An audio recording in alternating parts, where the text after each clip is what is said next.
자, 구독자 여러분, 아파트 월세 투자에 대해서 계속 이야기 나눠보고 있습니다. 네. 자, 본격적인 아파트 월세 투자 이야기 해볼 텐데, 책에서 특히 아파트 중에서도 특히 소형 아파트를 강조하셨어요. 네. 소형 아파트는 어떤 장점이 있죠? 소형 아파트는요. 네. 우선 가구의 변화로 좀 볼 일이 있습니다. 왜냐하면 네. 점점 1인 가구가 늘어나고 있거든요. 네. 근데 1인 가구가 늘어나고 있다라고 생각하면 일반 사람들은 뭐 대학생 이런 사람들이 많겠구나라고 생각하는데 사실 대학생보다 나이 든 사람들이 1인 가구가 더 좀 많아지고 연세 있어요. 있으신 네, 분들. 연세 있으신 분들이 많아지고 있고 네. 또 지금 소형 아파트들을 왜 말씀을 드리냐면 소형 아파트들이 주로 위치하고 있는 지역이 뭐 대가족들이 살고 있는 지역에 위치하고 있지 않습니다. 네네. 뭐 직장인 수요가 있다거나 혹은 뭐 공장의 수요가 있다거나 학교 수요가 있다거나 이런 데에 위치를 하고 있거든요. 그러다 보니까 1인 가구 수요랑 그 아파트가 맞아 떨어져요, 대부분.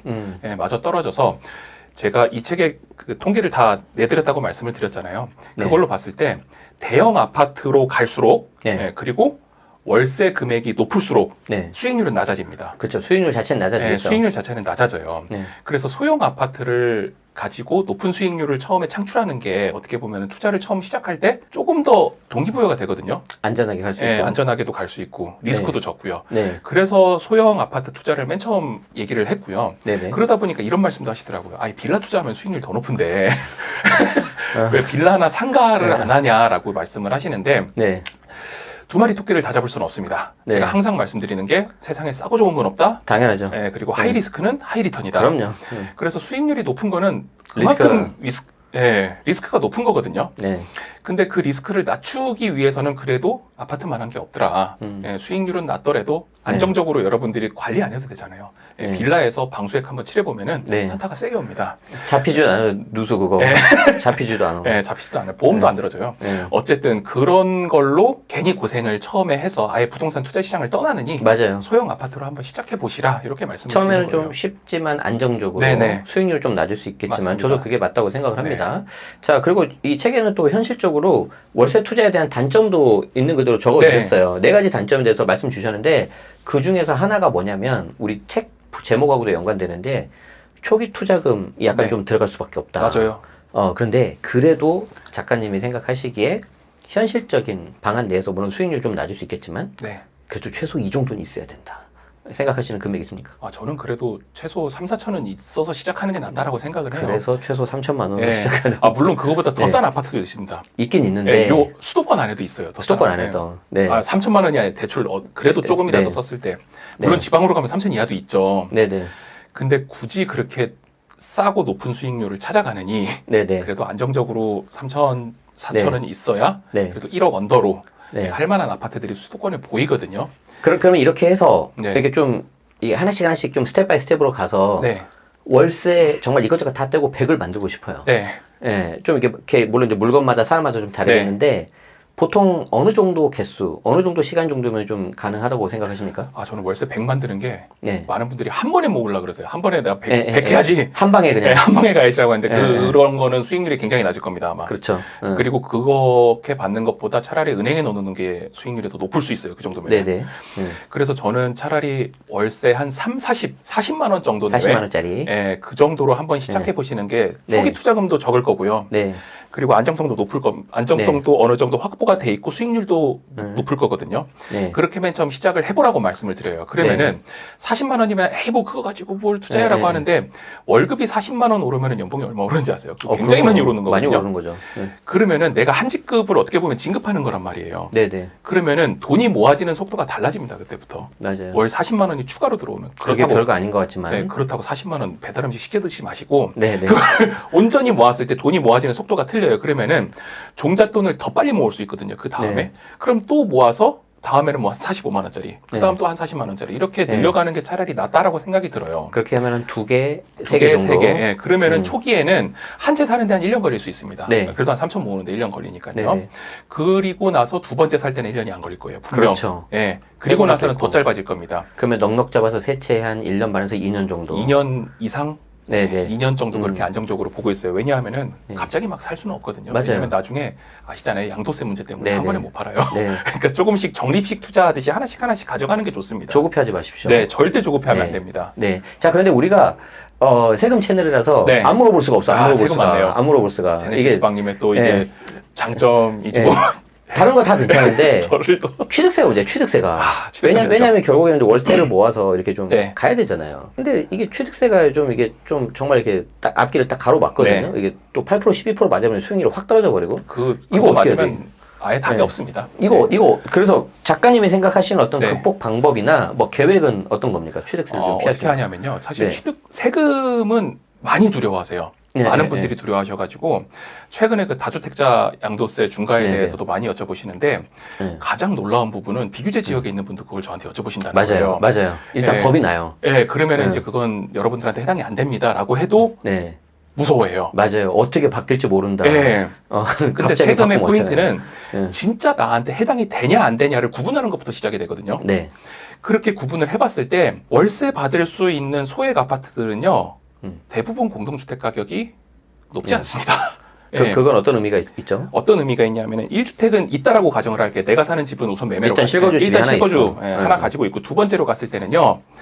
사실 비규제 지역으로 가면은 두 번째 주택도 취득세가 몇 프로죠? 기본세율 들어가죠. 기본세율입니다. 기본세율입니다. 근데 수도권 안에서도 비규제 지역이 꽤 많단 말이에요. 아직 많이 있죠. 아직 많이 있고 그거는 공동주택 가격에 영향을 없죠. 상관이 없습니다. 상관이 없이 들어갈 수 있기 때문에 우선 두 번째 집은 1.1% 생각하고 들어갈 수 있다라는 거예요. 단 6억 이하. 6억 이하의 비규제 지역. 그러면 세 번째 집부터는 어떻게 해야 되느냐? 이제 8%가 될 수가 있으니까 이제 무서운 거예요. 세 번째는 이제 8%가 될 수가 있죠. 그럴 때부터는 이제 해당이 안 되는 지역을 한번 봐야 되는 거예요. 해당이 안 되는 지역은 예를 들어 수도권 외의 지역. 수도권 외의 지역 아니면은 사람이 안 사는 줄 안다고 생각하시는 분들이 계세요. 예를 들어서 어떤 곳이죠? 하다못해 광역시예요. 부산, 대구 이런데 수도권 분들은 와 거기 멀어서 어떻게 가 막 이러는데 굉장히 큰 대도시거든요. 우리 많이 갔었어요 옛날에. 옛날에는 많이 갔었어요. 근데 요즘에는 하도 이제 부동산 뉴스 하면 서울만 나오니까 그렇죠. 거기에 아예 관심이 없으세요. 대구, 부산 무시하시면 안 돼요. 여러분. 무시하시면 안 돼요, 여러분. 울산도 그렇고 되게 큰 도시입니다. 근데 그런데 가도 사실 이 책에는 거기까지 다루진 않았는데 어떻게 그런 집들을 찾는지 노하우가 나와 있으니까 그거에 따라서 맞춰 하다 보면요. 공동주택 가격 2억 이하의 월세 받는 집들이 보일 겁니다. 왜 2억을 말씀하셨냐면 이제 그게 취득세 중과가 안 들어가서 그래요. 맞습니다. 그러면 예를 들어서 뭐 수도권에 자가주택이 하나 있고 수도권 비규제를 2번으로 하고 그리고 이제 지방 기준시가 2억이 하면은 3개까지는 취득세 중과 없이 할 수도 있다는 거죠. 그 다음도 그렇죠? 사실 괜찮잖아요. 그 다음에 또 계속 할 수도 있고. 계속 할 수도 있고. 중간에 좀 일부 또 매각할 수도 있고. 중간에 매각할 수도 있고. 왜냐면 자금을 회수해서 더 좋은 거 살 수도 있으니까. 그렇습니다. 그래서 취득세 문제도 그렇고 아마 또 바로 여쭤보실 것 같은데 종부세 두려워하시는 분들 계세요. 당연히 종부세가 다주택자가 되면은 비율이 낮은 가격부터 시작이 될 겁니다. 그런데 보시면은 이거 대부분 소액 아파트거든요. 기본적으로 공주가가 낮아요. 이거 공동주택 가격. 공동주택 가격이 낮기 때문에 그게 종부세에 크게 반영이 되지는 않을 겁니다. 그렇죠. 그러니까 막연하게 두려움을 가지실 필요는 없다는 얘기 같아요. 막연하게 두려움 가지실 필요 없고요. 근데 하도 대통령께서 SNS에 올리고 하니까 좀 불안해 하시는 것 같아요. 근데 이거는 되게 슬픈 일이에요. 사실 지방에 계시는 분들은 지금 곡소리 나고 있거든요. 아직 회복을 못 하고 있어요. 그리고 더 떨어지고 있는 지역도 있는데 주택을 가진 사람과 주택 가격이 오르는 거를 터부시하다 보니까 그분들은 더 힘든 거예요. 안 그래도 내 집값 안 올라 있는데 왜 우리까지? 그래서 그런 부분도 있으니까요. 너무 뭐 SNS나 이런 거에 자극을 받지 마시고 저도 같은 생각입니다. 저는 저한테 기준에 맞느냐 그거 먼저 보셔야 되고 두 번째 현실 상황에 맞느냐 이걸 한번 좀 보시면은 조금 더 투자를 보시는 눈이 넓어지실 거예요. 좋습니다. 저도 계속 우리 수강생들한테 드리는 말씀인데 물론 정책을 너무 맞서서 대응할 필요는 없어요. 하지만 아직 일어나지 않는 일을 가지고 너무 지나치게 걱정할 필요는 없다. 맞습니다. 일단 예측의 영역이 아니라 대응의 영역이라는 걸 좀 말씀드립니다. 명언이시네요. 아니 다른 분이 했던 말 따라하면 자, 그리고 여기 책에 보면은 4장에 뭐가 있냐면 임차 수요를 판단하는 4가지 기준이 있어요. 저는 그 부분 좀 되게 재밌게 봤거든요. 그래서 이제 결국에는 여러분들이 월세를 한번 내가 받아보겠다라는 거잖아요.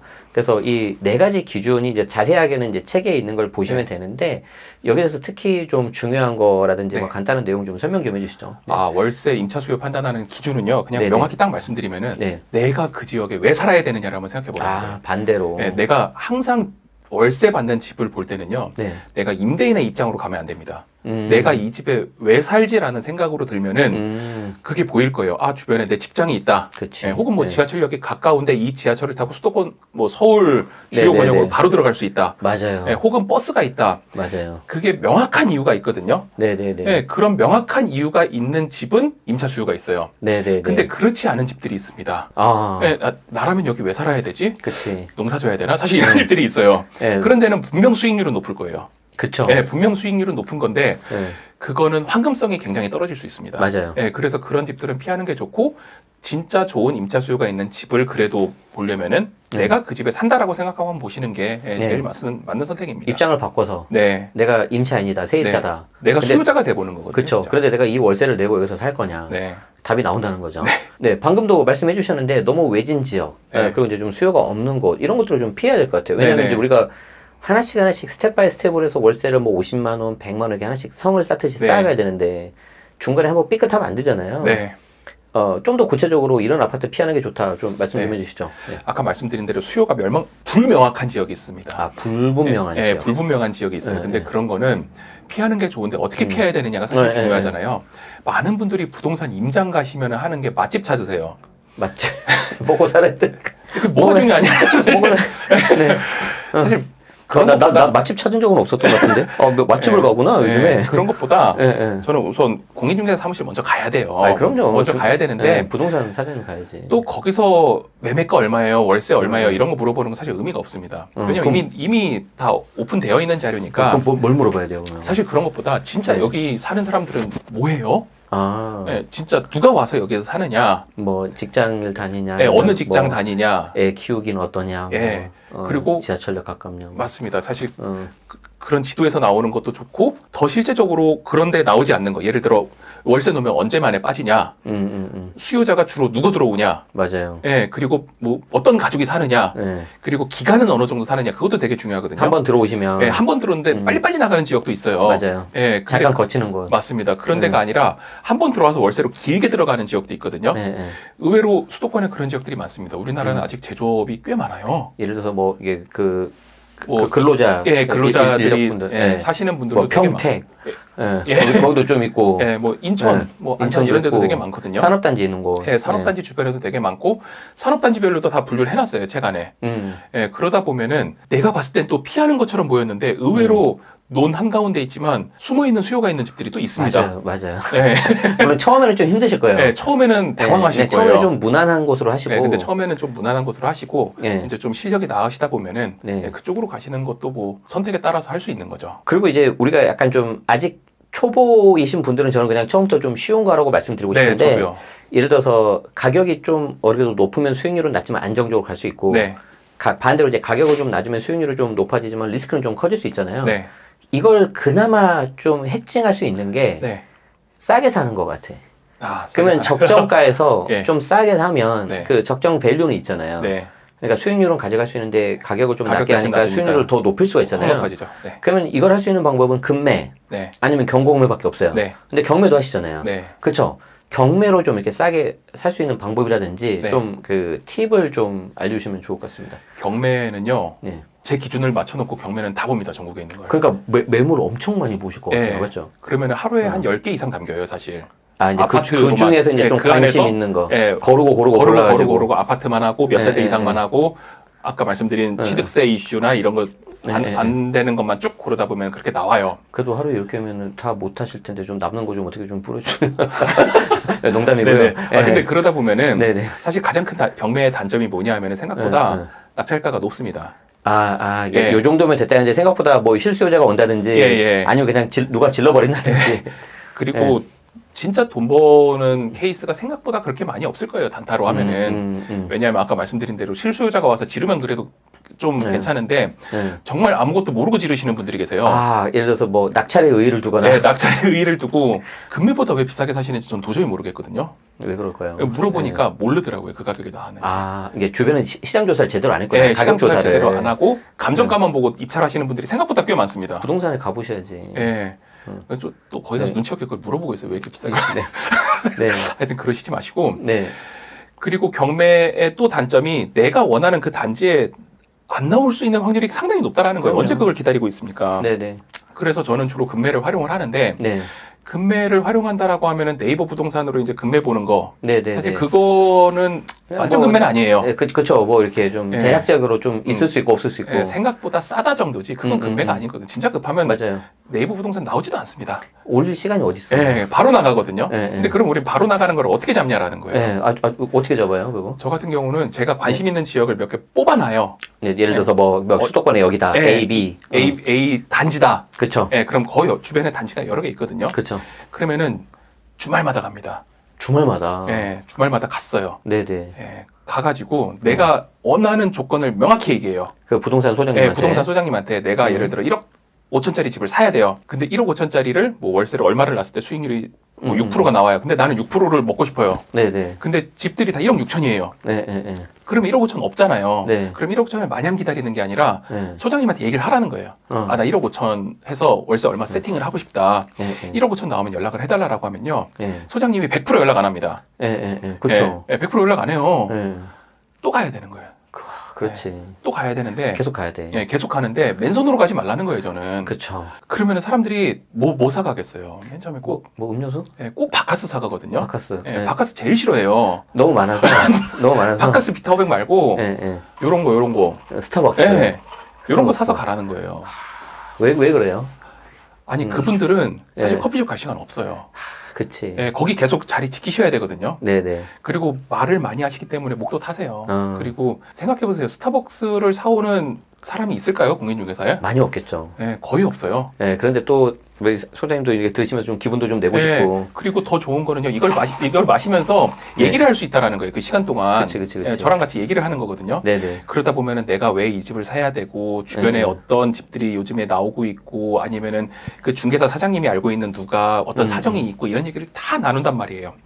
그러다 보면은 이 사람도 1억 5천 정도 나왔을 때 이 사람한테 연락하면 이 사람 바로 사겠구나라는 걸 인지를 해요. 그치. 그러면은 금매가 나오면은 올리기 전에 저한테 전화를 합니다. 그렇죠. 네, 그러면 그때 사면 되는 거예요. 네. 근데 그게 바로는 안 나와요, 정말. 네. 네, 그거 하면 바로 잡습니다. 이런 거 거짓말이고. 맞아요. 그래서 그런 낚싯대를 여기저기 뿌려놓는 거예요. 네, 내가 원하는 단지가 여기 있고 저기 있고 저기 있고 하면 공인중개사 사장님 뭐 일주일에 한 4명씩 만날 수 있잖아요. 그렇게 만나고 아니면 전화하면 되는 거예요. 전화해가지고 내가 그때 누군데 이렇게 하면서 얘기를 하면은 계속 인지를 하면서 안내를 주십니다. 그렇게 저는 좀 싸게 잡았던 것 같아요. 방금 그 작가님이 설명해 주신 그 금매 잡는 법이 있잖아요. 이거는 제가 봤을 때 여러분들 한 2번, 3번 돌려드리십시오. 이거 진짜 중요한 거고요. 이걸 반대로 하면 매도할 수 있습니다. 명확합니다. 네, 그런데 여러분들이 꼭, 뭐, 다는 아니지만, 안 팔려요. 힘듭니다. 그렇게 말하신 분은 거의 한 10명 중에 7, 8분들이 방금 말씀하신 거 안 하고 한두 군데 내놓고 맞아요. 그래서 지금 굉장히 중요한 말씀 해주셨어요. 어떻게 보면 사실 우리가 이제 부동산이라는 게 사람 대 사람으로 하는 거라서 맞습니다. 계약 관계 이런 거 진짜 중요하거든요. 그래서 꼭 반복해서 들으시면 좋을 것 같습니다. 또 이 투자하는 사람의 가장 큰 단점이 처음에 종잣돈 모으면은 공인중개사 문을 막 이렇게 개선장군처럼 열고 들어가요. 내가 얼마 가지고 있으니까 물건을 내놓아라 막 이러거든요. 절대 그렇게 하시면 안 됩니다, 제발. 겸손한 마인드로. 그게 이게 약간 잘못 배우신 분 일부이신 것 같아요. 뭐 예를 들어서 내가 확실한 매수나 매수 의지를 보여주면은 물건을 준다. 근데 그거를 약간 한 면만 보시는 것 같아요. 방금 말씀하신 것처럼 여러 가지를 좀 보셔야 되고. 결국 그거를 연결해 주시는 그 소장님도 같은 사람입니다. 맞습니다. 항상 그 감정이라고 하죠. 사람 똑같아요. 사람 똑같습니다. 그래서 그런 거를 좀 생각하시면 좋을 거고 저는 뭐 이렇게 좀 기억에 남는 게 어떤 분은 쌀을 줘요. 쌀 10kg. 그게 엄청 실용적이잖아요. 그렇죠. 결국 거기서 밥을 해 드시니까. 그래서 뭐 이런 것도 있어요. 그래서 이제 여러분들이 이제 생각을 한번 잘 하셔가지고 잘 해주시면 좋을 것 같고요. 저희가 이제 좀 이야기를 많이 나누는데 이제 좀 마지막 질문을 좀 드려야 될 것 같아요. 부동산 시장이 굉장히 좀 혼란스럽고 정부에서도 막 정책이 간혹 가다가 보면은 참 이게 좀 약간 무섭다라는 생각이 들 정도로 좀 이렇게 좀 센 워딩들도 좀 나오고 있습니다. 그래서 이제 오늘 작가님에게 신작도 나왔지만 이 월세 투자의 어떤 큰 장점 중에 하나가 좀 안정적으로 가고 좀 그런 것도 있을 것 같아요. 그래서 뭐 월세에 대한 얘기도 좋고 뭐 부동산 시장도 좋고 좀 저희 구독자분들에게 좀 응원의 말씀 하나 좀 해주시죠. 지금 굉장히 혼란스러운 시장이죠. 혼란스러운 시장인데 이 시장에 오래 있다 보니까 어느 한순간도 혼란스럽지 않은 시장은 없었습니다. 예. 명언이십니다. 예, 누가 대통령이 되었어도 부동산 시장은 항상 힘들었거든요. 네. 그런데 우리는 이걸 힘들다고 피할 게 아니라 꾸준하게 쌓아 나가야 된다라는 거예요. 이게 그 워린 버핏도 장기 투자하라, 뭐 적립식 투자하라 이런 얘기 하잖아요. 부동산 투자도 비슷하다라고 저는 생각을 하거든요. 한 방에 버는 게 아니라 조금씩 쌓아 나가는 거예요. 사실 월세 투자의 가장 큰 장점은 매매가가 오를 수도 있다라는 거거든요. 예, 월세도 오를 수 있어요. 월세는 떨어지는 거 보셨나요? 거의 못 봤어요. 예, 전세는 떨어져도 월세는 안 떨어집니다. 예, 근데 매매가는 오를 수 있는 거고 떨어질 수도 있는 거예요. 근데 매매가 떨어져도 월세는 그대로니까 버틸 수 있거든요, 기본적으로. 근데 매매가가 오르면은 이 척도가 되는 게 뭐냐? 매매가가 오르는데 월세가 그대로다 그러면 수익률은 떨어진 거잖아요. 그렇죠. 그럼 그때 파시면 돼요. 네. 올라간 가격으로. 네, 올라간 가격으로 팔면 됩니다. 왜냐? 수익률이 예금보다 낮다라는 거예요. 그럼 예금에 돈 넣어야지 왜 이걸 가지고 있어요? 그렇죠. 근데 사람들은 매매가가 오르면은 와, 더 오를 것 같아 이러면서 가지고 있는단 말이에요. 물론 그게 좋을 수도 있지만 결국엔 파는 것도 중요할 수 있다는 거죠. 파는 게 우린 마지막에 엑시트가 중요하기 때문에. 그렇죠. 그래서 월세 투자는 매수의 시점, 매도의 시점은 어느 정도 판단이 가능하다라는 거예요. 네, 어느 정도 판단이 가능하고 이거를 장기적으로 하다 보면은 시장이 어떻게 되든 나는 돌아가는 거거든요. 네. 누구든 다 항상 기업 회장님들 나오면은 매년 위기라 그래요. 매년. 맞아요. 위기가 아닌 적이 없어. 네, 매년 위기거든요. 근데 그래도 꾸준하게 사업을 하시잖아요. 사실 부동산 투자도 그렇게 생각을 하셔야 된다라고 생각을 합니다. 그래서 구독자 여러분들도 지금 많이 힘드실 거예요. 저도 힘듭니다. 저도 힘듭니다. 우리 많이 힘든데 이럴 때일수록 피하지 말고 그냥 밥 먹는다라고 생각하고 한 번씩 더 둘러보고 남들이 안 할 때가 오히려 저는 기회라고 생각이 들거든요. 그래서 이럴 때 한 번씩 또 부동산에 대해서 관심 갖고 기울여 주시면은 불장이 됐을 때 마지막에 웃고 빠져나올 수 있는 사람은 아마 여러분들이 되지 않을까라고 생각이 듭니다. 너무 좋은 말씀. 고맙습니다, 작가님. 저희 오늘 그 3천만 원으로 시작하는 아파트 월세 투자의 모든 것. 오늘부터 월급은 부동산으로 받습니다. 이 책 내주신 조은희 작가님 모시고 귀한 말씀 나눠봤습니다. 굉장히 많이 도움이 될 것 같고요. 오늘 시간 내주셔서 고맙습니다. 감사합니다. 불인왕자도 많이 구독해주세요.